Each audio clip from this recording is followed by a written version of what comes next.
Gary John Bishop, welcome to the show, man. Awesome. Thanks for having me. I'm delighted to be able to talk to you and your people. Absolutely. I've got a big question for you here. You're from Glasgow, Scotland.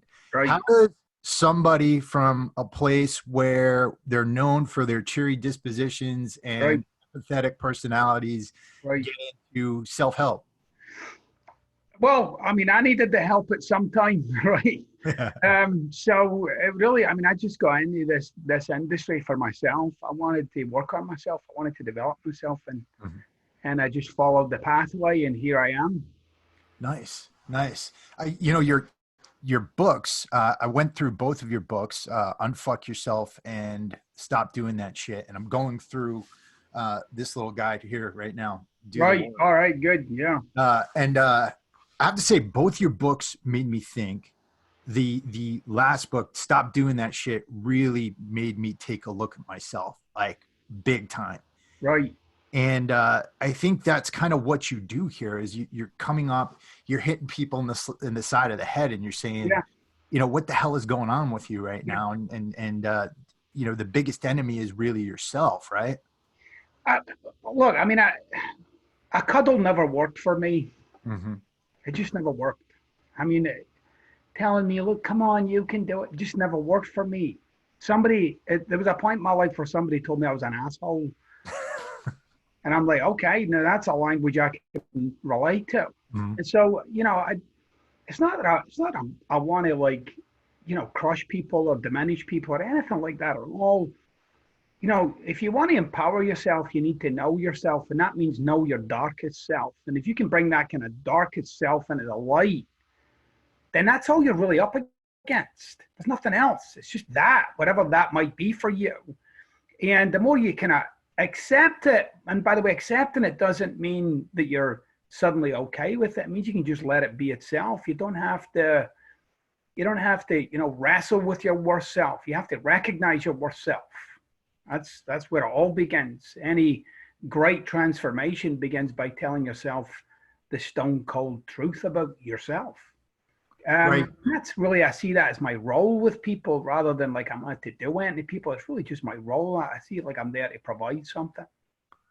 Right. You have to understand that shit's there. Yeah, Because a lot of times, I mean, you go through things, and I mean, I can't tell you how much I've screwed myself up in the past, and yeah, and I've made that no secret to a lot of our listeners here. But I think that, there's a lot of people who are sitting at home right now, and they go through some of the things you talk about in the book, like, oh, in every one of my relationships, it seems like I'm in the same relationship with the same person over yeah. and over again. That's And right. it seems like I get myself into the same situations over and over again with Yeah, money. Whenever I get it, it seems to fly out the window. You describe that as a bunch of voodoo uh, in the book. And I think people don't realize that they're so attached to this kind of voodoo thought pattern that right. happens, right? Well, we have become like addicted to our circumstances, like somehow that defines us, or that's what you should wrestle with. You should wrestle with your circumstances. No, you should wrestle with the person who got you into them, which is you. Um, you know, pe- People talk about stuff, and I hear this all the time. Self-limiting beliefs. Okay, you hear this a lot, like self-limiting beliefs. You don't think you have any. You think other people have got them, right? And if you actually did see your self-limiting beliefs, you would no longer believe them because you would have identified them as something called a self-limiting belief, like it's not real. For each of us, this is why it's very, very challenging to see yourself because you're conning yourself and you're the one being conned. So it's like both of them. So you're the con man and the victim. So you're like lying to yourself, you're pretending to yourself. Some of the stuff that goes on in your own life, you've been pretending so long that that's the truth that you believe it to your core. And you're addicted to your version of the truth. You're addicted to it like it's real. What I say to people is look at some of the shitty areas of your life. Look at the areas of your life that aren't going the way you would think they should go or could go. And I say to them, what if your whole persona is designed to have your life be that way so that your persona can kind of grind up against it until you die? Like, what if that justifies the existence of the personality you've become? So you're already at the zenith of your life. You're already peaking, if you like, until you recognize the complete insanity of what a human being is designed to do. A human being is designed to survive, and it's designed to survive in a predictable environment. What people don't get is you're the one creating the predictable environment so that your persona gets to exist. That's all it's about. You living a predictable and relatively safe life. And when I say safe, I just mean safe in its predictability, right? And that's hard to kind of come to terms with, because it seems like, for instance, when we go into relationships, oh no, but they're doing this and they're doing that, and then look at this and look at that. I know, but you got to look at, like, what are your triggers? How come that triggers you and that doesn't? How come this got you like, and then this other thing doesn't? Like, you'll see it's the same predictable things. Like, they're not listening, they don't care, they don't understand, you'll see it.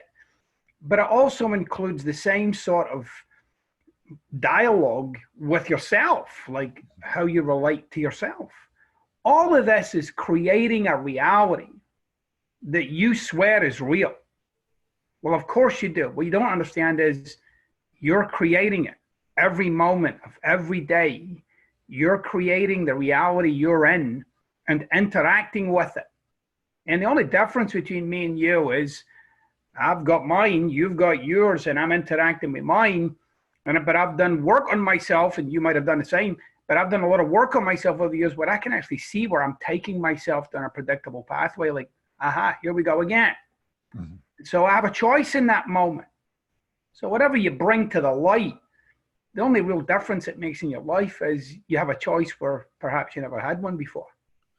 Well, this goes really, really deep too, because when you're talking about maybe you're working on your life, you're improving a bit, you get yourself into a situation, maybe you're saving money, right? Your bank account gets to a point where you have a bunch of money in there, or maybe you're getting into a great relationship right now. Right. And then that situation you're in doesn't mesh up with the story you've been talking about in your own head. Yeah. So you'll actually do work to justify your previous perception of how life was, or how other people are, or your view of yourself, right? I mean, if you ask people why they do things in the life that they know aren't good, that don't work for them, but they keep doing it, they ultimately they'll come up with some, like, well, it's just the way I am, and I address this in the second book, like, I don't have the willpower or some other nonsense like that.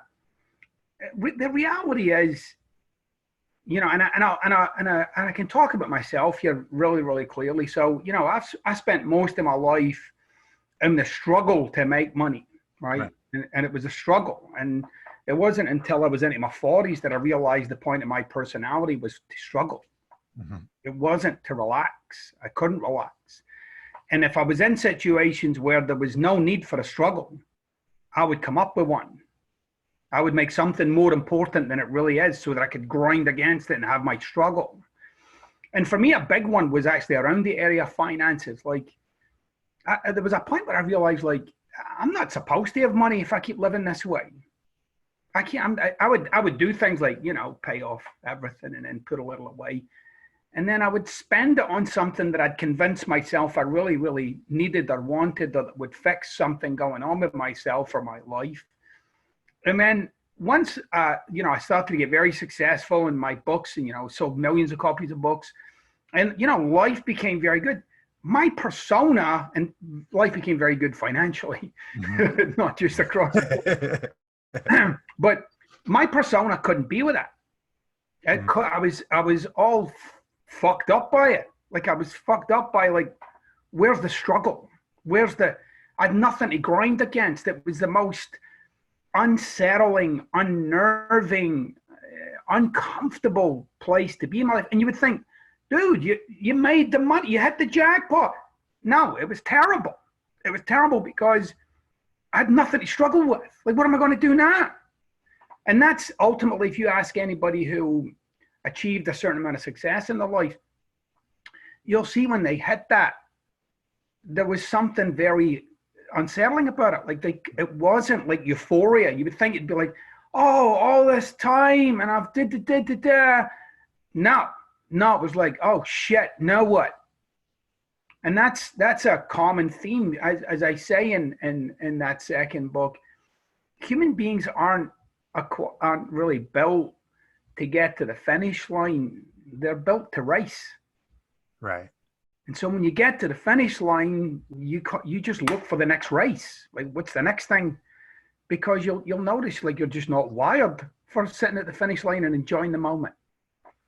It's such an interesting thing because a couple of weeks ago I had a gentleman on here. His name's Michael Franzese, and it was a capo regime with the Colombo crime family. Yeah. And he's turned his life around. He's a Christian minister now and motivational speaker. And one of the things he told me was that he can't turn his brain off, right? He can't turn his brain off. He's always going to think like a criminal. He just has to recognize the fact that he does. Right. And I've seen that so much in my life as well. You know, I never had money myself, grew up without a father. And there was times when I did have money and I'm like, I didn't know what to do with myself. Exactly. And I started doing crazy things that you know, took me away from that. Right. And right. It's so funny how automatic that is. Well, because you had created a reality for yourself. And it wasn't just like I grew up without a father. It's that you grew up without a dad and what that meant to you. Mm-hmm. And that's the anchor. It's not that you grew up without a dad. It's what you ultimately made that mean about you, and what you made that mean about life, and what you made that mean about your relationships and people, and what you'd have to do and what you can't do. And, you know, this is the part that people don't get. Growing up without a father is one thing. Mm-hmm. Subconsciously, what you did with that is what got you by the throat. It wasn't the growing up without a father. That's what that is. It was like, you know, it means I'm not the same as everybody else, or I don't have it, it's not fair, or whatever the thing was. That's what you ended up burdened by and like wrestling with and making your life through and trying to overcome. But everybody's the same. There's no escaping that mechanism. Like, you're not burdened by your past. You're burdened by what you made your past mean about you. Right? That's what's got you. Now, you're right. Like it's now on rotation in your head. Right? And that's why I say you guys got to get this into the light for yourself and really get it like laid out in front of yourself so that you can see what this life that you've been living is really about. And that was a shocking thing for me when I did this work with myself. I realized my life, I was designed to, you know, like in terms of like my brain patterns and my thoughts and my habits and my emotional range, by the way, which is for all of us as adults is limited compared to what it was when you were a kid. When you were a kid, you had a really wide emotional range. Not anymore, very distinctly you now. But what I noticed was like, yeah, my life has to be a struggle. My relationship to myself is at a very deep level as I'm not smart enough. And I started to live and that people don't care. That was the basic, you know, outline of how I engage with the world. I'm not smart. People don't care. And this is a struggle. And that was everywhere, even if you kind of peeled away at the good parts, you could see it under it. So it's important for people to really understand that to survive in this life, you need to make sense of this life. And the sense that you've made of this life is ultimately what you're burdened by. So you need to understand it. You need to see it. And when you start seeing it, and this is what your guest said, your guest has created this separation for themselves where they can see it. Mm-hmm. Like they can see it. Mm-hmm. Once upon a time, it and they were the same thing. Right. So that's why this kind of like personal discovery is really important, because when you start to see it, you're like, oh, there it goes. It's doing what it does. And it'll do what it does. Like he'll have those thoughts. But what he's created for himself is like really, really powerful. Like when it shows up, he recognizes it as inconsistent with who he now is. It's a very like magical thing that happened. Seems so simple, but it's true. Then in the moment of recognizing it, that's when you're at the crossroads. Like I go back to the past and live the life of who I've been, or I strike a blow for who I say I now am. Now, I might have all those feelings from the past. I might have all of those thoughts. It might be coursing through my veins. I might feel like I'm ready to go down there. But actually, I do have a moment of cognizance, a moment where I say, no, that's not consistent with who I am. That's the way I'm wired. But if I'm being responsible for the way that I'm wired, now that I see it and understand it, I have choice. And that's when you start to make the big inroads in your life, because you start to have things in your life that you'd never had before. You start to follow a pathway that's more consistent with who you're out to be rather than who you've become.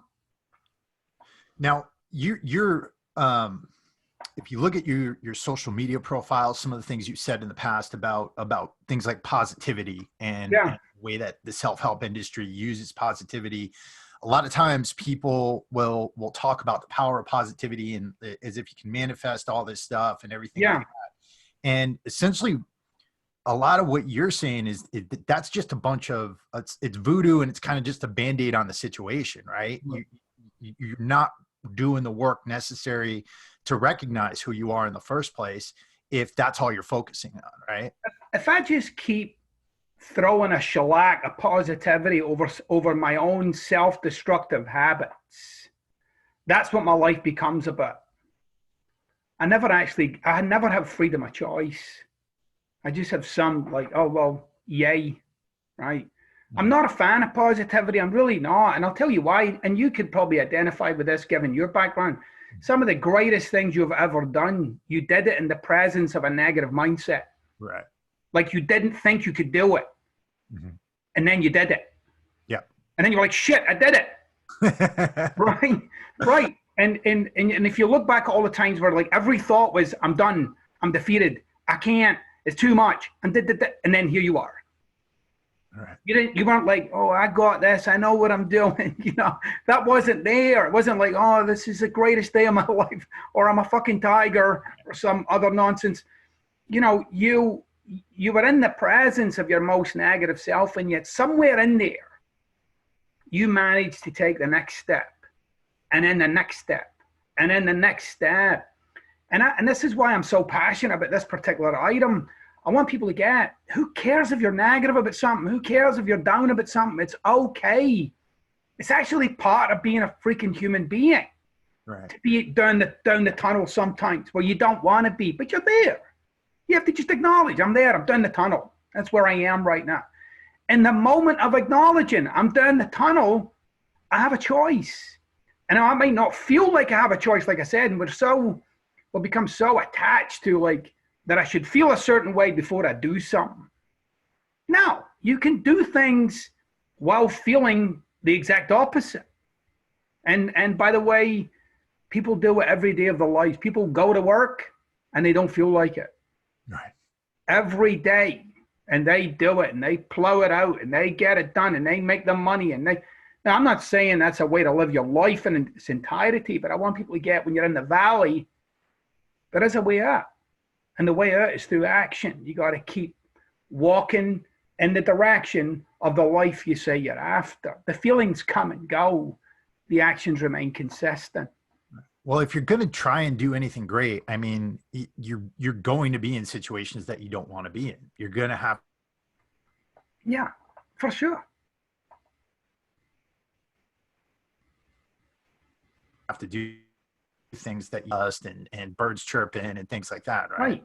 I mean, if you want to do anything that goes beyond the limits of your personality, you're in no man's land. I mean, it's like, who knows what's out there, right? And there's nothing to hang on to, because the great things you want to do in your life, your personality can't handle them. Right. That's why you're not doing them.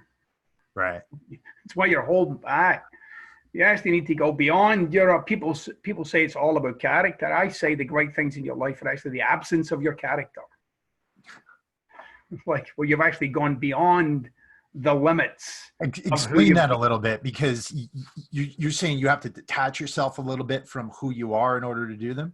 Oh, absolutely. Like, I mean, again, I'm talking to the right people. You've been in the zone, right? Hmm. Right. What's there when you're in the zone?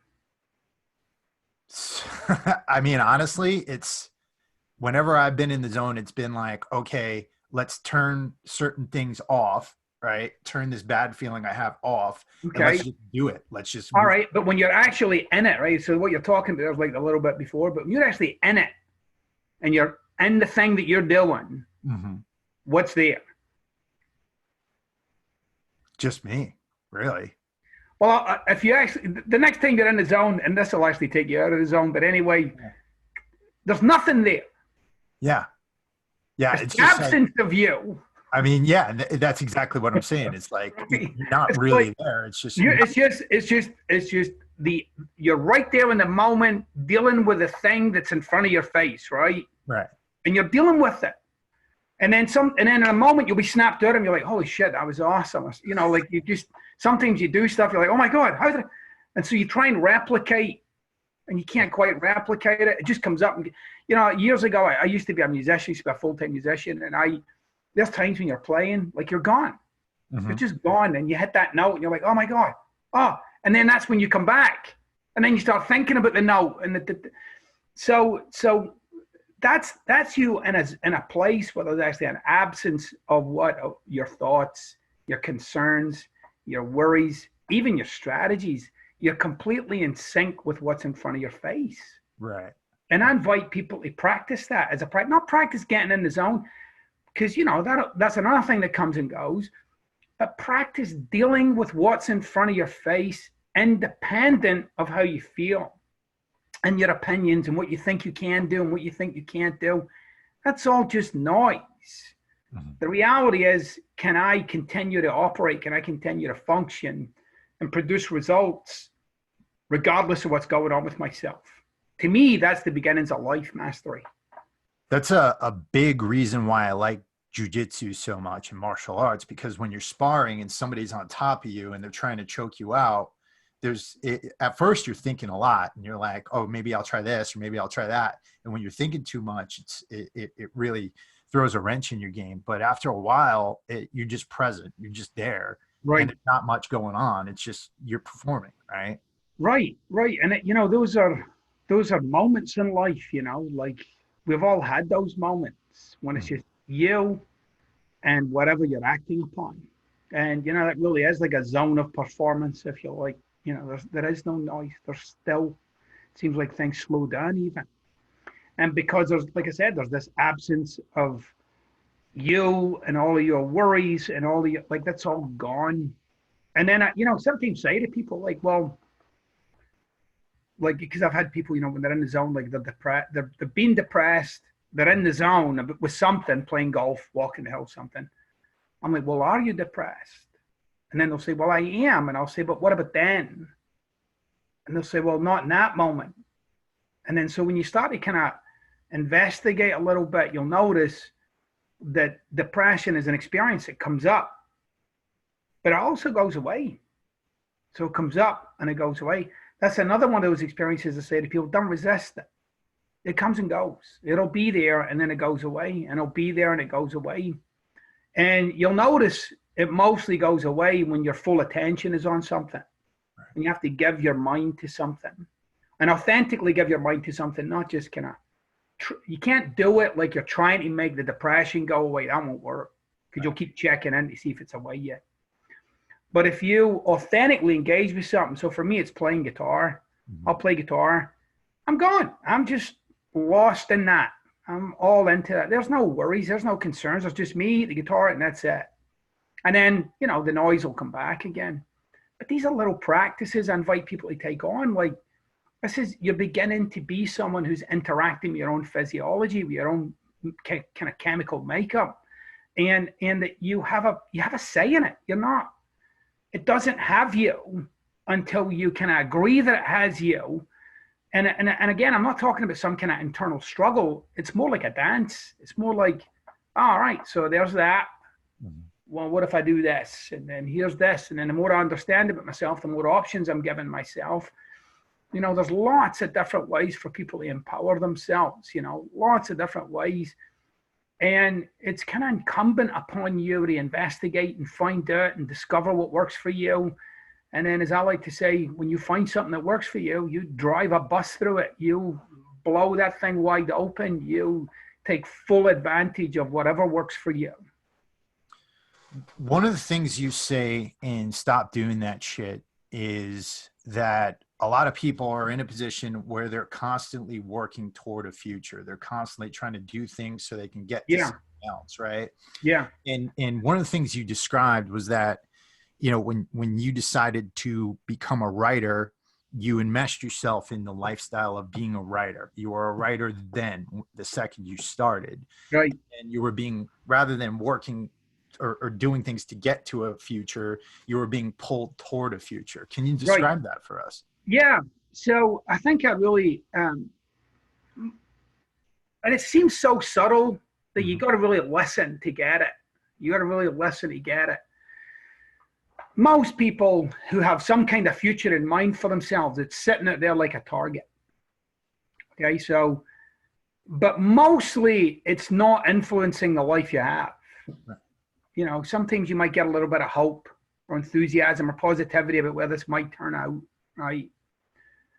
That's the kind of typical default way that human beings live. Oh yeah, when I pay off all my debt. Oh yeah, when I meet that person. Oh yeah, when I get that job, start that business, move to that house.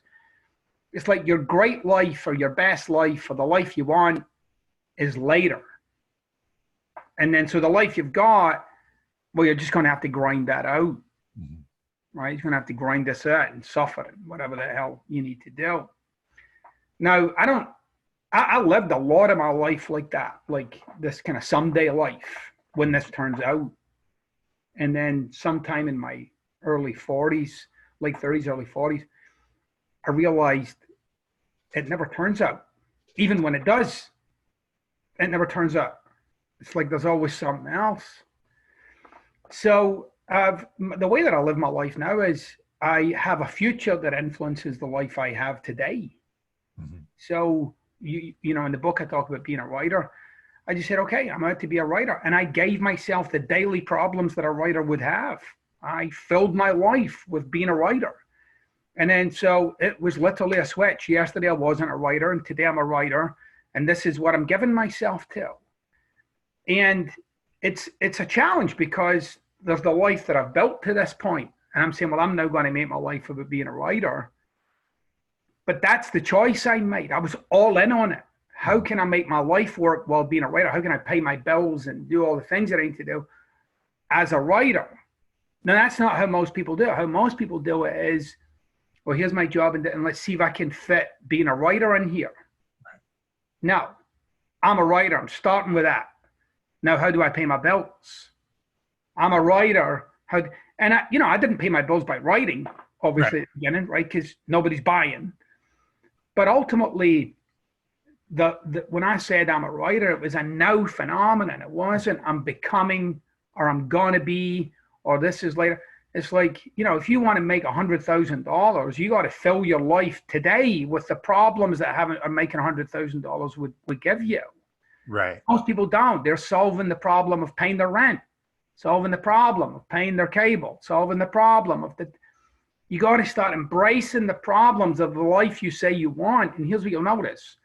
The life you want is actually available today. You might not have all the pieces, but the direction, what it's about, and if you make it something that inspires you, so being a writer eventually, like that just inspired me. I was already living an inspired life and no one had bought a book. Right. Because I was a writer. And so, like I said, I completely embraced the major problem that was. And it wasn't like, oh yeah, one of these days I'll be a writer. Screw that. Why? I could die next week. Why wouldn't I do this now? Why wouldn't I give myself to having all of that now? And I do appreciate for a lot of people, and it was the case for me, it's a major life upset. You don't get to do great things from your armchair. Right. It messes with your life. Like you're stressed. There's a lot of shit going on. You've got pieces coming at you never expected. Yeah, that's right. I like to say to people, like, when you go into Starbucks, it always smells like coffee.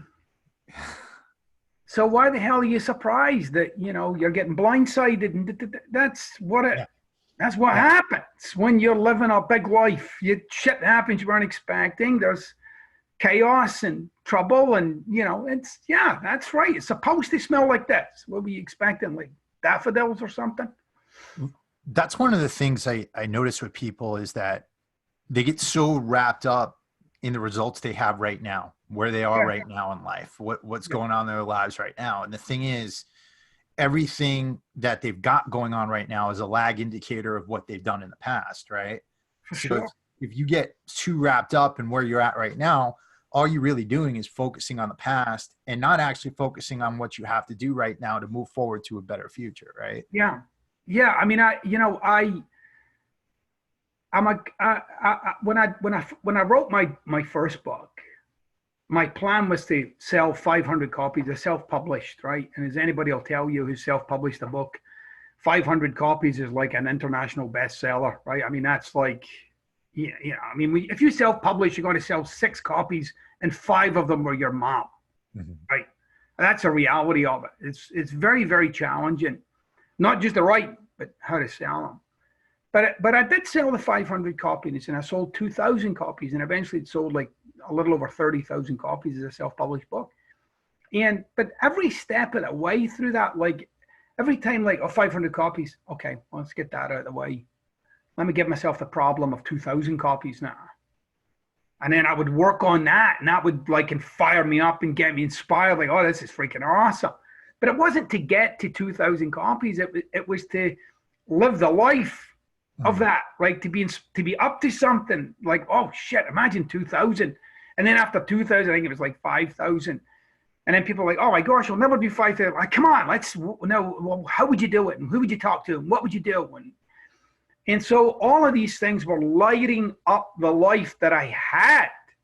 It wasn't, like, well, let me get through this miserable time, Mm-hmm. and maybe I'll hit 5,000 copies. I was like inspired by the kind of potential that was, but I was inspired by it today. Mm-hmm. So everything that I was doing was about something greater than myself, if you like. And I really feel as if that's a big key for people. We become so wrapped up in how to deal with ourselves, you lose sight of what's important, and that is, what are you doing with your life? Where's it going? What's your contribution? What's the mark you're leaving? Like, problems that are a little bigger than yourself, sometimes a lot bigger. What's interesting about that is you use the problem not as something that was like a wrench in you, because I just finished a book, right? And I'm not gonna lie, yesterday I went and I did some research. I'm like researching, okay, self-publishing. Do I need to go and find a literary agent and all this stuff? And I'm Yeah, not gonna lie, there was a thought in my head. I was like, maybe I'm not cut out for this shit, right? exactly. Like, Exactly. I got to deal with all this stuff. But you're Right. saying you took that problem and you said, okay, this isn't just a problem. This is something that's going to inspire me. That's something that's going to light up my day, right? And Right. that's an interesting thing. That's Right. such an inspiring way to go about this. Well, there's something really interesting about the problems of your life, if you look, right? And I just mean in general terms for people. Most of the problems you're trying to solve are fucking boring. Mm-hmm. They're just like shitty, like, really? Like, and I've done it. I know, like I said, the problem of my cable bill. That's what I'm going to devote 40 hours a week to. Yeah. Like that, like the problem of paying my cable bill, or the problem of, whatever it is, it doesn't really matter. You got to realize that, and this is what we're all doing. So it's not like a character flaw or something. It's part of what we were born into. But this is what it becomes. We kind of lose sight of the whole point of being alive. And the whole point of being alive is something much grander than a new pair of Nikes, right? Like there's a bigger potential, if you like, that you have. Get interested in that potential. Give yourself the kind of problems that are bigger than you ever thought you could solve. And here's what you'll notice. You have this brilliant ability to interact with and solve things that once upon a time you thought were impossible. And I'm not even saying anything radical here. If you look at your life right now, okay, and the things you've done with your life, and you go back, and if you were like 11 or 10 and told that 11 or 10-year-old this is what you were going to do, you'd have been like, oh my God, right? Because it was such a leap. But look at you now. Like I'm telling you, you and all your listeners, that's still there. That potential awaits you if you could just get off your addiction to the familiar. And if you get off your addiction to familiar and start to embrace the unfamiliar and start to take on, the right kind of risk. I mean, it's more like a risk of self, right? Like I'm risking myself really at the beginning. You'll realize you're far more capable, far more powerful than even you had ever imagined in your most egotistical days. Let me ask you this, Gary. How old were you when your first book got published? 48, 49, like that. Yeah. 48, 49. So up until that point, you had a whole history. I mean, I know you were big. You were involved with one of the most successful self-help organizations out there. Yeah. You had done some work up to that point, but you had a whole history of things prior to that too, where, you probably failed at a bunch of stuff. You probably ended up, trying a bunch of different things out. Coming to something like this new career kind of late in life, what was that like for you? Do you think you needed to do the work that you'd done on yourself to get to this point? Or was it something that just kind of came about? No, I mean, my whole point of getting involved in this genre, this industry, like I said earlier, was to work on myself because, I'd produced certain amount of success, I had a decent salary and a nice home, but I wasn't happy. And I was like wondering, like, where's all this going? I mean, I was really at a point in my life, and it wasn't like some kind of midlife crisis or something. It really wasn't. I'd always kind of pondered that, like the notion of what's this about really? What is it to be a human being? What is it to be alive? And I could never have done what I've done in this life. There's no strategy could have got me here. And that's a lot of what people are kind of enticing you to buy into, was like a 7-step strategy to the world of success, your dreams. No, that won't happen. Why? Because you will sabotage it. Right. You're not built for it. The more you uncover about yourself, and I mean really uncover, I don't mean just explain. People explain themselves saying, well, I'm a procrastinator. Well, what does that even mean? Like, what's that about? And, well, I don't feel like it. People don't go deep. And that's a lot of what my work's about, is understanding yourself in a really profound way where you're like, oh shit, I make sense to myself now. But I would never have been able to go beyond my own self-imposed limitations because, like I said earlier, it didn't seem like it was me. It seemed like I was up against life. I was up against the world. I was up against society. I was up against other people. And then I realized the only thing I'm up against is my opinion about all that shit. I'm not actually up against it. They're just doing whatever they're doing. I'm up against what I believe about all of that. And then that's when I started that pathway. Well, what do I believe about all of that? And how has that impacted me? And how does that influence whether I take the left turn or the right turn? All of that was like a process of kind of a little more freedom, unshackled here, freedom there. It was like this process of really just peeling back layer after layer after layer and seeing how I'd trap myself. Right. It's like you're creating monsters out of your mind. You're creating monsters out of your thoughts, and you turn it into like this, you turn the universe into like this unstoppable force that you can't overcome, and all these crazy things. And the reality is you're just there wrestling with yourself. There's no difference. I mean, for any of your listeners right now, think of somebody you really admire, somebody you have on a pedestal. It could be a celebrity, a sports person. Just think of that person.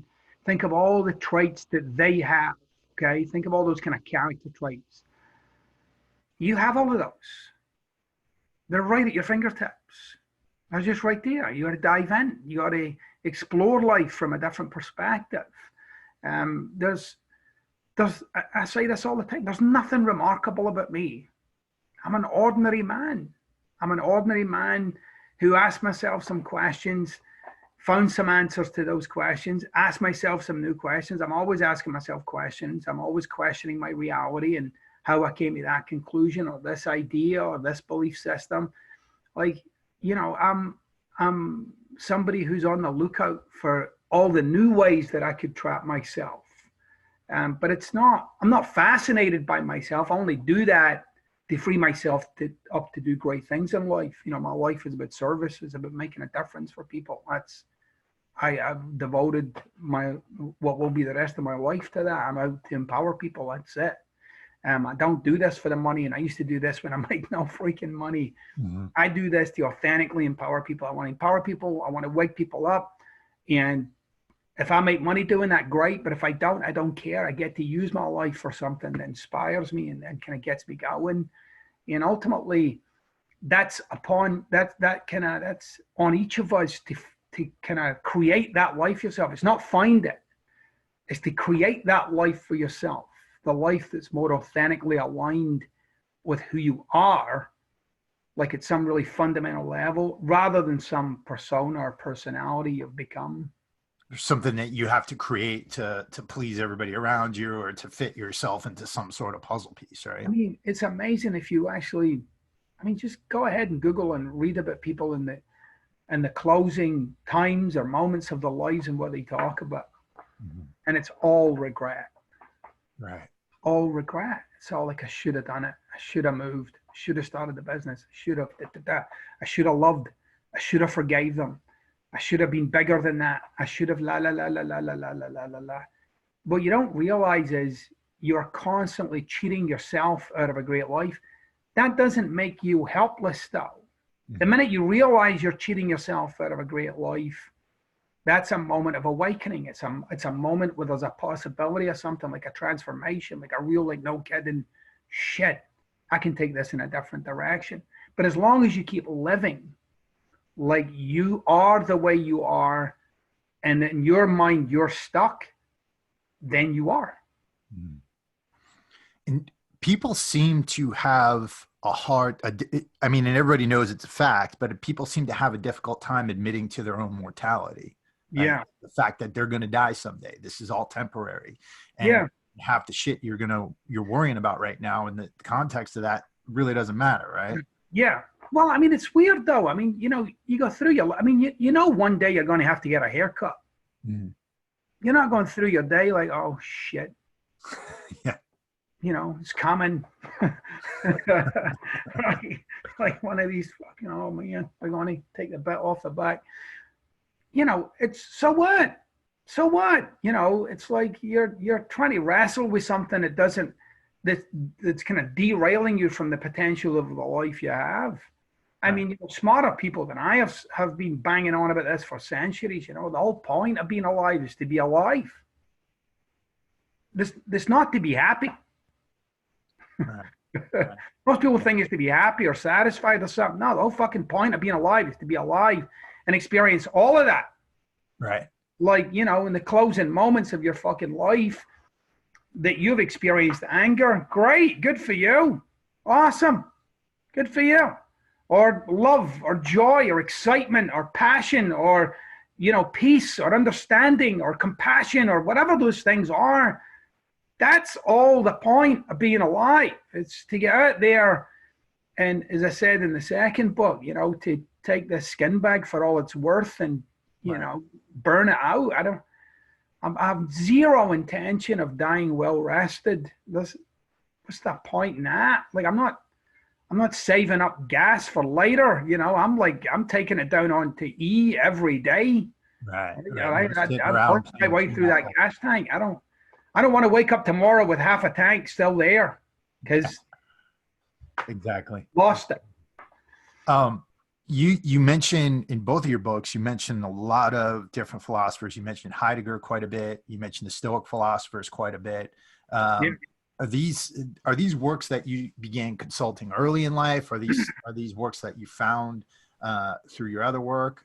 What brought you to them? It was a bunch of different things, like I mean, the kind of typical kind of exposure to philosophy, I guess, when I was a kid. I never went to college, but when I got any personal development work, I did see a lot of it was based in certain types of philosophy.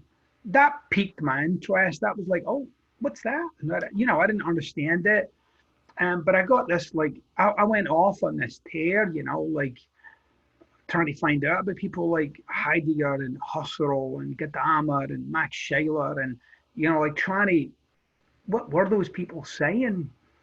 And it's amazing the work that's out there that's actually available, that could be a major problem solver for you as a human being. But part of the problem is you have to undo the kind of self-indulgence that philosophy is, right? I mean, philosophy is just very interested in itself. It is, yeah. Dominant, right? It's like self-aggrandizing. Philosophy really isn't interested in people. Right?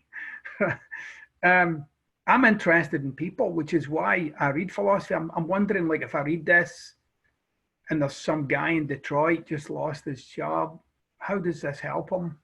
Right. Or like there's some woman whose husband just left her with 2 kids, or there's some 17-year-old kid who's just been kicked out of the house, or there's just, like, I'm looking for, like, what are they saying that if I said it this way to that person, it would be like, boom, and they'd get empowered. And I really see that's my job. I'm like a harvester of just universal truths. Yeah, that's one thing I mean, just from reading like somebody like Marcus Aurelius, and you read what he's writing in Meditations and some of the things he's talking about. And then if you know the historical context of what he was going through at the time, I mean, he was in charge of an empire that pretty much encompassed the known world at the time, had people around him that were constantly trying to steal power from him, people turning their backs on him. And yet he had this mindset of stoicism that constantly, he was able to put things in perspective and keep himself on a right path. And reading something like that, it's not necessarily going to give you the answer, but it's going to allow you to step outside of yourself and say, okay, what I'm going through right now might be bad, but if I'm able to step back for a second, observe myself and kind of see where my mind is bringing me, then I could get to a better place. Right. I mean, I can't say enough of this to people, and especially in this day and age, there's just a tremendous amount of resources available for you to shift your impetus, to take you in new directions.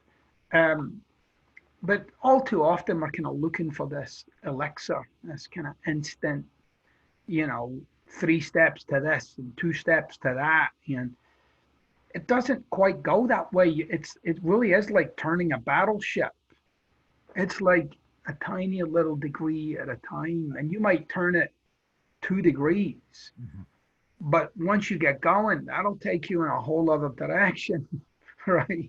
Once you're 300 miles in, you'll realize you ended up somewhere else entirely with that 2-degree shift. So one of the things I'm at great pains to tell people is you're not broken, you're not fucked up, you're not. You're stuck with something that you need to get yourself unstuck with. And when I say unstuck with, like, you got to find a different pathway. And some of that stuff that you're stuck with, you'll have to take it with you. You don't get to leave it back there. It's coming along. Right. But you'll realize in very short order that you're able to function really well with it, but you're not being guided by it. It's just there, like a background noise. It's there. And the noise in my head has not changed one iota with the success that I've had. Not one bit. It's still the same. The noise in my head is still, it's too much. I can't do it. I'm not smart enough. Right. It's still there. Or with every paragraph, I'm not smart enough. But it's brain noise. I'm not. I'm not jumping any bed with it. Now, your books, Unfuck Yourself and Stop Doing That Shit. Unfuck Yourself is very much about the subconscious, the self-talk that you're doing. And then Stop Doing That Shit is very much about the actions you're doing that are sabotaging yourself, that your subconscious leads you to. And then Do the Work, and which I'm going through right now, and it's very thought provoking. I've been doing them as morning exercises every day. With this body of work that you put together here, as people are going through this and they're approaching them, what mindset do you think people should approach these books with? All in. You can't. Most people read books like an observer. Mm-hmm. So you're basically scanning the pages, looking for what you agree with. Right. And then when you don't agree, what you disagree with, you're like, well, no, that's not it. Right. You're already just confirming the bias. There's no way out. If you want to change it, and I'll just say in my books, pick a fucking book. I don't care. But if you jump in and say, okay, well, let me just slap my life right in the middle of this book, and whatever it kicks out, I'm going to handle according to what the book says. Right? If it just, because it'll kick stuff out, like, oh, that thing, something that you might have thought you were okay with, but if you look at it through the lens of this book, well, maybe I'm not okay with that. Right. You'll find there's like, my books are written to be life-changing. They're not written to be fucking enjoyed or something. Mm-hmm. Right? I would be saying it a lot nicer than the way that I'm saying it. Right. You enjoy it. I don't write them for you to enjoy them. I write them for you to wake up and be jarred by things and be shocked by certain things and be like, sometimes even you'll find people reading the book and they're defending the shit life they've got. Right. Because the book's calling them out on it. Like, no, but you don't, no, we're not all the same. Like, no, we're all human beings. We're all wired a certain way. If you kind of start there, you'll start to see a lot of similarities between you and everybody, right? Right. Now, what I want people to get is life change requires you to change how you see and how you interact with everything that's going on around you. That process will require a lot of cleanup of the old life you used to have. Now you got to go back there and sort some crap out, tie up some loose ends. Not just tell yourself, well, I'm done with that. There might actually be things you need to do. But in that process, you'll kind of free yourself up for the life that you're out to have. Everything that I do is a certain kind of philosophy. It's a way of taking life on. You don't have to take life on this way. But what I say to people is, this is how I live my life by what I put in my books. This is how I live my life. Does that mean I'm kind of floating around in a bed of existential air? No. But my life works. Mm-hmm. And all of it works. Not bits of it. My whole life works. And it takes work. But it's all going. It's all going. It all works. There's no part of my life that's in some kind of bad state, or I've cut things out and pretended that I'm okay with something and I'm not really. Like, I don't have any of that. I don't. I'm not incomplete with people. I don't have upsets with people. I don't have any of that. I just don't. I don't live that way, and I won't live that way. I'm complete with people. I'm compassionate with people. I'm understanding. I forgive. I'm loving. And why? Because I'm big enough that I can be.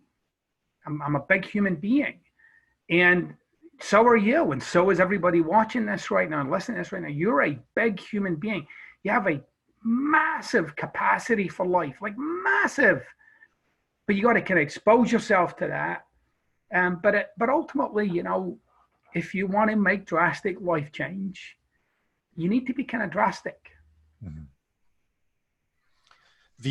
There was definitely a temptation while I was going through the books, and you mentioned this, to be like, okay, Gary's talking to everybody else except for me, right? And that's definitely something I could see people falling into. But then you have to kind of take a step back, and you have to read these books little by little, and give yourself some time to process and say, all right, well, maybe I am doing this. Maybe I am going through this right now. Maybe I am constantly talking to myself in this way, and maybe I am constantly doing these things to fuck myself over. Right.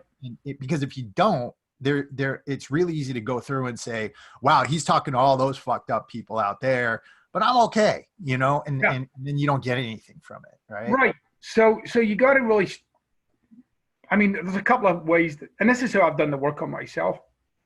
When I read Hegel or Heidegger or any of those guys, the question I ask myself is, okay, so if this is true, what does it mean about me? Mm-hmm. Or if this is true, and I apply this to this area of my life, what do I see? So I start with it's almost like I lay a sheet of paper across the page and I see what shows up. And I'm like, oh, I can see, oh yeah, that, and that's now highlighted, and this is now highlighted. Like there's a way to, I think my experience of people is they read books for some couple of things they can take out and plug into the life they've got. And when I plug that in, that'll fix that shit. Because most people live with this thing like, oh, my life's pretty good except this thing or that thing, right? You're just way too surfacey. You're not getting underneath to find out, well, why that though? Like, what's that really about? And like I said, people are addicted to trying to fix circumstances. Like they really believe if I just change my job, my life will be perfect. Or if I put 10 grand in my bank account, I'll be delighted. No, it's still you, right? Well, I'll go through this relationship and get myself ready for my next one. Yeah, but it's still you. You'll notice that in all your shitty relationships. You've been in all of them.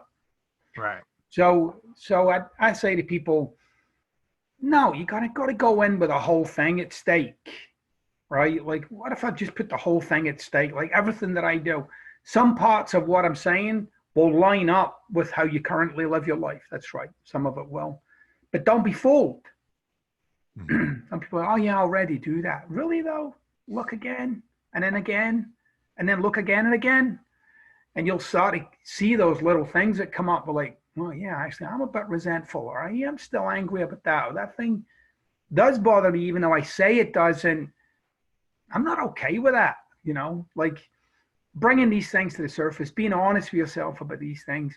And, you know, like I'm all in with living my life in a way that is more in alignment with what I'm up to. And that sometimes includes, though, it's uncomfortable. Like there's shit that I have to say and do that I don't want to, that I'd rather just ignore and pretend it doesn't exist. But then I say, no, this isn't consistent with who I am. So in we go. And so it's all in or nothing for me. Right. And then the danger is if you do by some chance obtain a high degree of success or money or anything like that without doing this work, then you can sabotage yourself with the tools of more resources at your disposal to do so, right? And that could be very ugly. I mean, Hollywood is filled with those people, right? I mean, their success was an answer. But the problem is it wasn't. It never answered the fundamental question. What's the fundamental question? The fundamental question of the person themselves. Right. Right? Like, try on the idea that the future you have in mind for yourself is to, in some way, take care of something about you that you're not okay with. Mm-hmm. Right? And so I say to people, well, you should get okay with that. Find out what that is and get okay with it. Turn back towards that thing and say, do I still want to do that thing? And you can authentically do it. But it's not designed to solve the problem called you. Right. You're doing it for the sake of that thing, to enliven yourself and, you know, to love that life. But if you're looking for it to solve the problem, like, see, I am smart enough, or I'm good enough, or I'm loved, or I'm known, or I'm acknowledged, it'll never solve that problem because you'll keep looking for evidence of that thing until you uncover it. Wow, that's awesome. So couple things before we get going. Number one, do you have any projects in the works? Are you working on any other writings? I do. I got 2 more books I'm working on right now. I got a new one that'll be out later this year. And one of the things that's always fascinated me is what's the difference between wisdom and knowledge, mm-hmm. and how can I turn knowledge into wisdom? And so I'm at to address that with people, like, and to give them what I feel as if are real cornerstones of wisdom. Like, if you take this on and build your life around it, you'll see it'll sort out a lot of mess. And again, it's not easy, but that's That's kind of like the pathway. If you want to live a life of wisdom, the wisdom tells you what to do, not how you feel or your circumstances. The wisdom straightens it out, even when it's hard. So that's definitely coming. And then next year, I'm going to do. I actually started work on this book. I wanted a book about what it is to be in a relationship. Like, why do they not work? How come? Like, what is it about relationships? What are we basing them on? And I'm going to take a good hard look at like what is it to be in like a committed relationship, like married to somebody, for instance. How come? I think the success failure rate is around 50%. It goes up and down a little bit, but the presumption is that the ones that stay married are happy. Mm-hmm. I don't think it is. I think it's more like maybe 20% are happy, and then the other 30% are wrestling, and then the other 50% are out. Why does it go that way? So, and how could we do it different? How could we approach relationships in a way where we ultimately honor who we are? That's interesting. That's interesting. I'll be looking forward to those, and we'll have to have you back on again and talk about them when they come out. Yeah. That's awesome. Finally, where can people find you online? Where do you hang out the most? I guess I'm most active on Instagram. I do a lot of videos on Instagram. It's probably one of my smallest followings too. On Facebook, I have like 200 and some thousand followers on there. But I spend a lot of time on Instagram. Instagram's so easy and instant.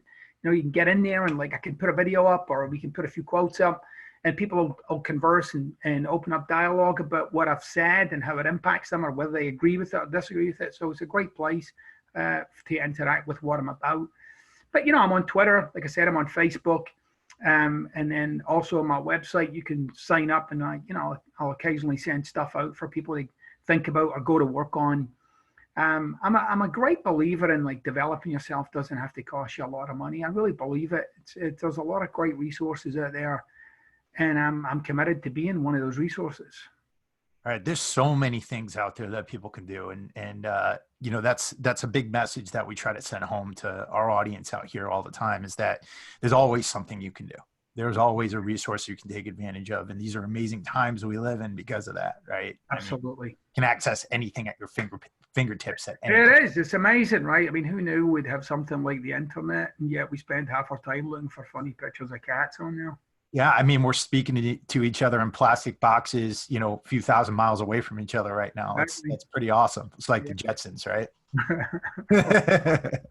Well, Gary, man, number one, I want to thank you for this conversation. It's been an awesome one. And number two, I want to really thank you for your work.